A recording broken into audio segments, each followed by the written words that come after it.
Aaron, you have a lot of exciting projects happening right now. I want to talk about a film that is coming, but before we get there, your new book that is out, Praying with St. Patrick, Prayers and Devotions Inspired by the Irish Hero of the Faith. This is obviously timely in light of this part of year that we're in right now, but what was it that made you say, hey, I want to dive into this particular topic?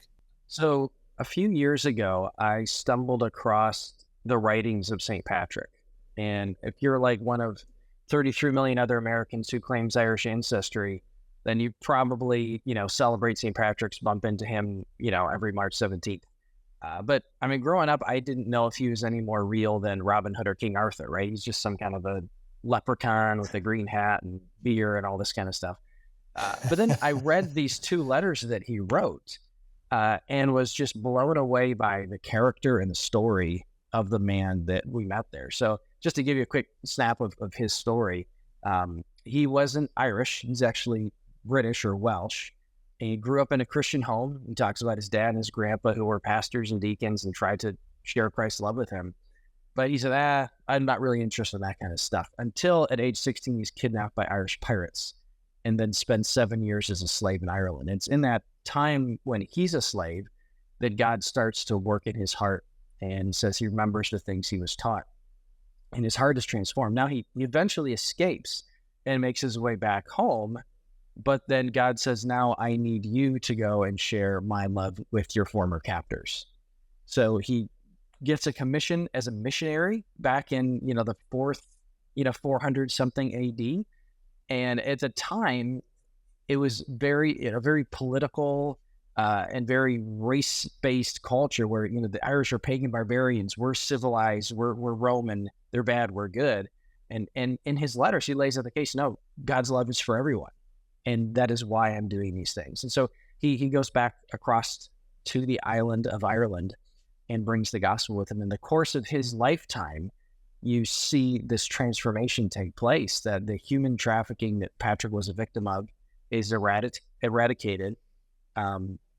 The human sacrifice that was practiced by the Celtic religion at the time is largely wiped out.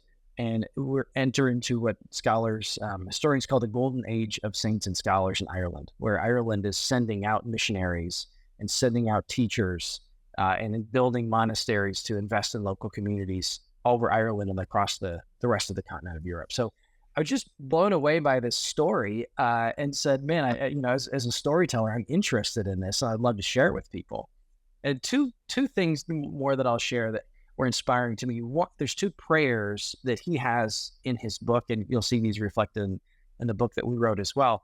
But one is he prays that he'd be able to leave a spiritual legacy. He never had kids, but he said, I want people who if are my followers today to continue to do the work that I did. And he saw that prayer answered with a resounding yes. Then he has a second prayer, and he says, I pray that anyone who hears about me, hears my name or what happened in Ireland, wouldn't think of me, but would think of Christ. And that prayer hasn't been answered yet. Because when you hear St. Patrick, you think leprechauns and green beer and the Chicago River dyed blue and the White House lit up green, right? So for me, it was, I felt a call and a desire to be a part of answering that prayer, to share the story of what God did in Ireland and to inspire, my kids and my community and anyone else who wants to read this book, to learn about what happened and then to learn to pray like he did, to pray for his community, pray for himself, that we could be used in those kind of ways. Gosh, there's so much there. One thing that does, and I've actually just now, as an adult, having kids and thinking about holidays and what culture does to holidays, right? Or commemoration days like this.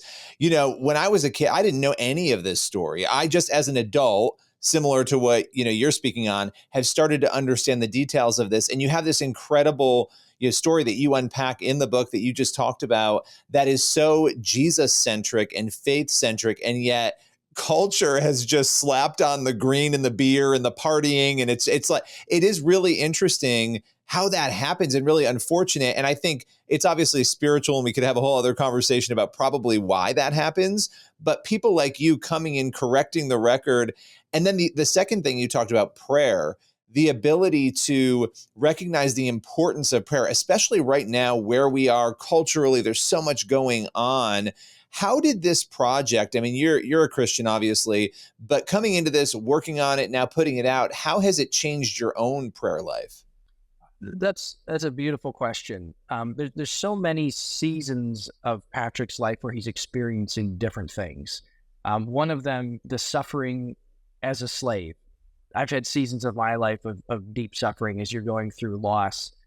This is a number of years ago, and I started thinking, working on this project. My father was diagnosed with colon cancer. And while I was writing the book, while I signed the contract to launch this, he was in the hospital passing away.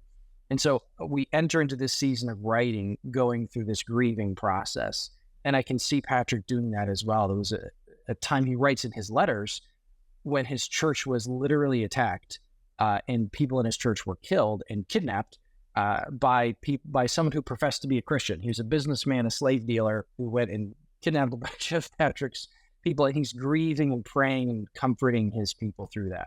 So it was interesting to watch that. And then another, I think for me, I love taking action. I love grabbing projects. I love launching things and doing things. And when God gives you the okay to go, that's my favorite season. But the seasons of waiting are very challenging. And Patrick had a number of those in his life as well. And so we have talk about how he prayed through those seasons of waiting and learning to trust the Lord when he says wait and learning when he says go.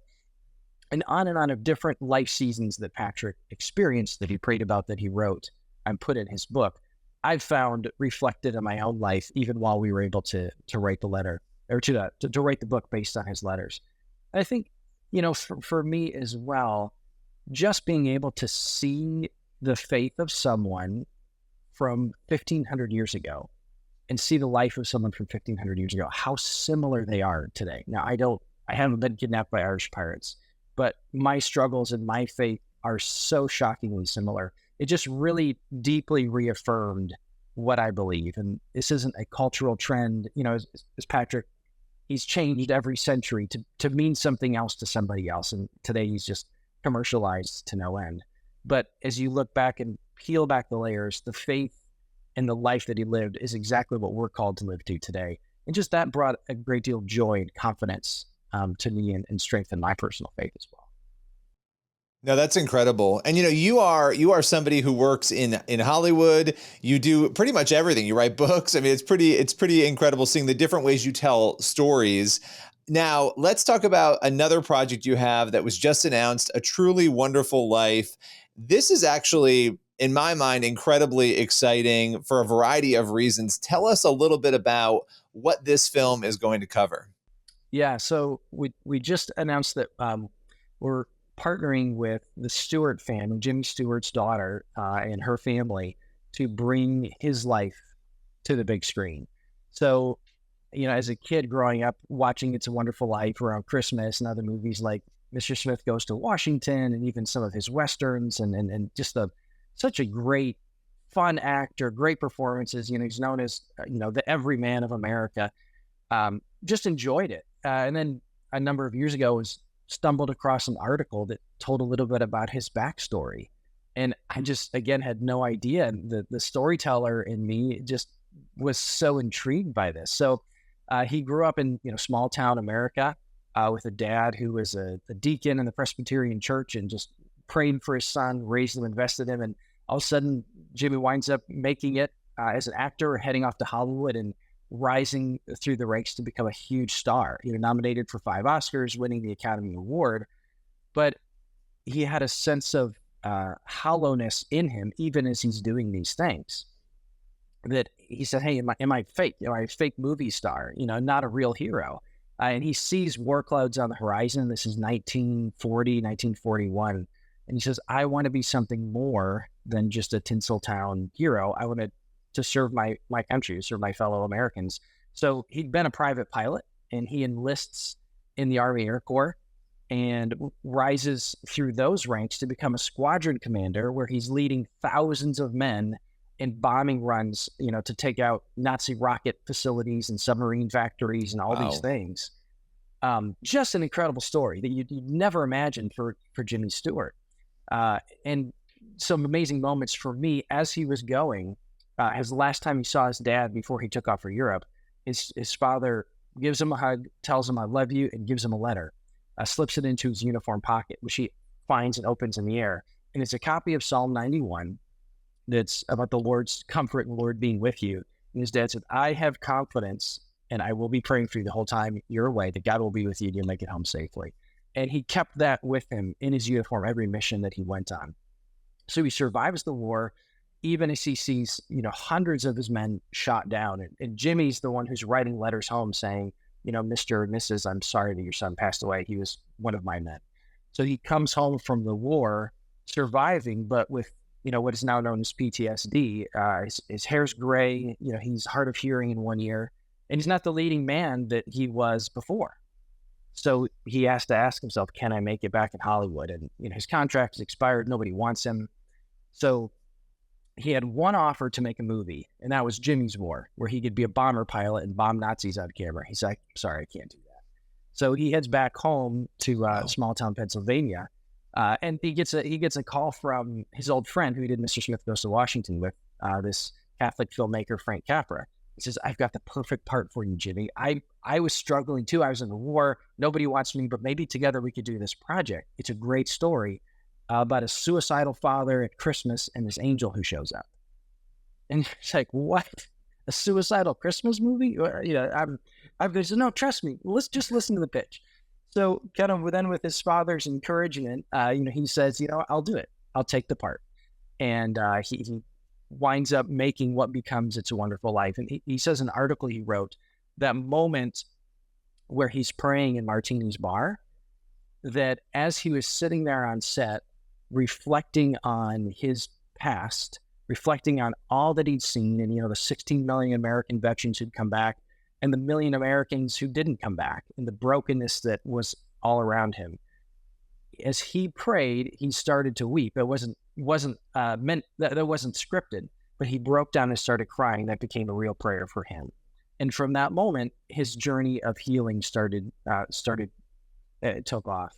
And so It's a Wonderful Life became a transformative movie for Jimmy, even as it became a transformative and inspirational movie for all Americans, and even to this day that we watch and enjoy. So anyway, long story short, I stumbled across the true story behind it. And I said, I want my kids to be able to know the hero that Jimmy Stewart was, and to see what he went through, the sacrifice he made for us, and to see what the powerful prayers and love of a father for their son, the impact that can make. So that's a story that we're hoping to tell. That's amazing. And, you're working with his daughter, obviously, and you have her blessing on this. What happens next? A lot of times people outside of Hollywood, they read a story, they know, okay, this is a project that they want to make. What is your next step in bringing A Truly Wonderful Life to fruition? Yeah. So as filmmakers, we have I kind of split the years-long process of making a movie into 5 steps. So step 1 is development, and that is finding the story, writing the script, bringing the team together, bringing the financing together, and getting you ready to move into production. And that step can take anywhere from months to years. Then you move into pre-production, which is actually the building of the sets, the making of the costumes, and getting everything ready to shoot. And then you have what most people think filmmakers do all the time, which is run around on set with cameras. But on a project like this, that might be 40 days. It might be 6 to 8 weeks of actual production. And then you're into post-production with the editing, the visual effects, and then distribution.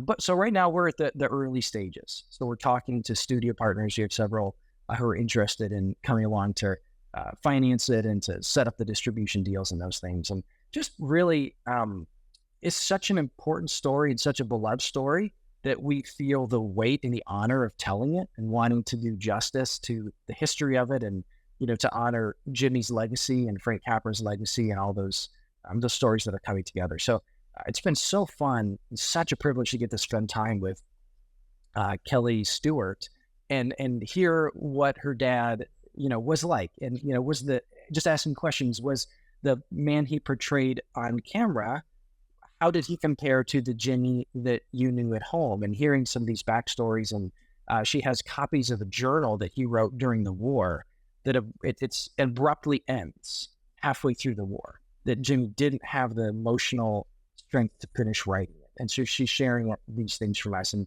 then she shared another, sent over a photo that I got emotional as I was looking at this.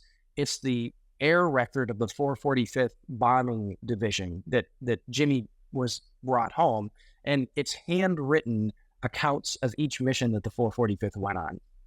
And there's the name of all the planes that went up, Wow. and their destination, and the time to target, and what their mission was. And then there's asterisks next to some of the plane numbers, and a little line below that says it's marked asterisk, did not return. And so after a mission, Jimmy or whoever was the commander that day would come back and fill out this log. And the picture that I received, those 28, they call them ships, went up, 13 asterisks. And as you hear that and you see that, and you get to just internalize that pain of what it would be like to do that, the sacrifice and the courage that these men had. And then there's another entry just above it and just below it that they went back and they did it again, and they continued to sacrifice and invest to try to wipe out, the Nazi regime. So just to spend some time soaking in the history of it and soaking in those pieces is the phase that we're in now, and preparing to launch in production, when the time is right. Well, that is incredible, and it's something for people to be praying for your team as you try to bring a truly wonderful life to life and tell that story behind the story. And I want to encourage people to head out and grab Praying with St. Patrick. It's another powerful project, and we'll be having you back as a truly wonderful life develops. Would love to have you back to talk more about it. I can't wait. There's so many fun steps ahead. Who's going to play Jimmy Stewart? Where we're going to shoot the movie, and lots of fun things that we're praying for. Yes, would love people to join us on prayer journey with this as well. Thank you so much.